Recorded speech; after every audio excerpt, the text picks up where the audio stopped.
science. I knew that engineering was like a really good fit for me. And then my first job was at a small startup company, and so I was wearing a lot of different hats, kind of got to try a lot of things. So it's a little bit about making the decisions to kind of put you on the path that you want to be, and I was very honest with myself about what I enjoyed and what I wanted to do. So I, made the decisions to kind of follow the path that I saw for myself. I was originally going to medicine route. For me, it was a little bit difficult to see outside of like something that's so direct what something in business might look like or what something in engineering might look like, because I just never had that representation. I was at a point where I had already taken a lot of classes and everything for my major, so I wasn't really able to pivot to a different major. But I would say any advice that I would have if you kind of are on the edge of like, maybe this is not what I want to do, to explore like different majors, even if it's a minor, or just have an internship in that field,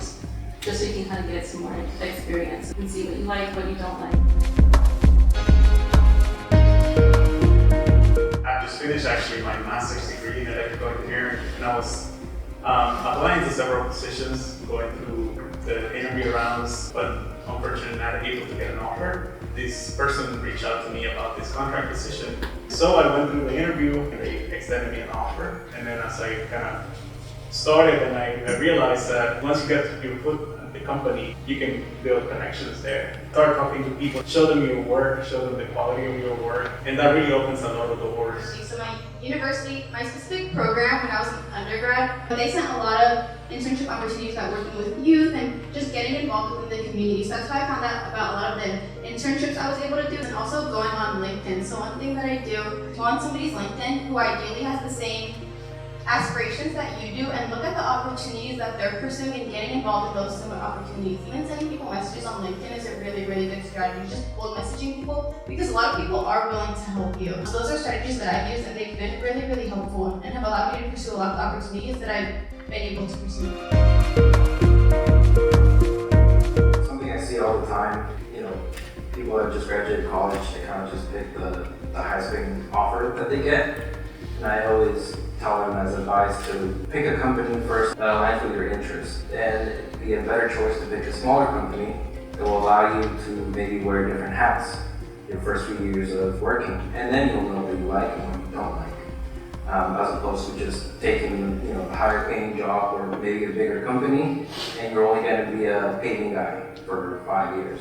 Then you're going to get exposed to other types of jobs. I would say don't worry about the money at the beginning of your career. That will come as you get more experience in your field. So this past summer, I interned in DC for a nonprofit called the Muslim Public Affairs Council. They focus on things such as national security, immigration, First Amendment rights, and they talk a lot about national security. I don't know anything about national security, so a lot of the times I was literally sitting at the table Googling what is national security. I literally had nothing to contribute.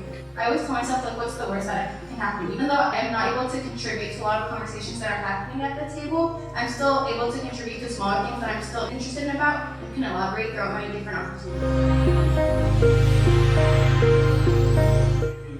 I do prioritize my work quite a bit, but you don't also want to lose yourself. You don't want to affect your mental health too much, because if you do that, then you will get burnt out.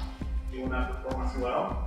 Burnout is definitely real. You can't really show up for yourself at work if you're not feeling great overall, like mentally, and I think it's important that you spend time with your family, with friends. Don't forget about the things that you enjoy outside of life, because they really kind of keep you as a person, and they allow you to show up better and more effectively at work. And so I think it's important for, when you do take time off, sometimes you have to work, but try to limit that and give yourself, at least, a couple of days. If you're off a week and you have to work too, okay, give yourself another days to not do anything work related, because we all need to check out sometimes so that we can come back to work and be 100% of it.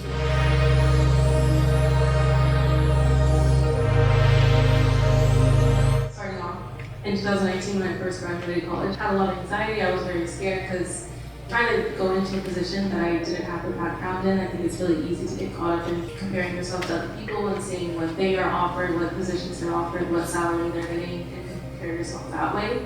But kind of like some of the panelists have said, sometimes it's more about getting your foot in the door. So like, don't be afraid to take that chance, or don't be afraid to reach out to that person. like know that you studied for 4 years, maybe even more, that you are capable of being in your current role, that you're capable of doing the work and that you will be fine, you'll excel.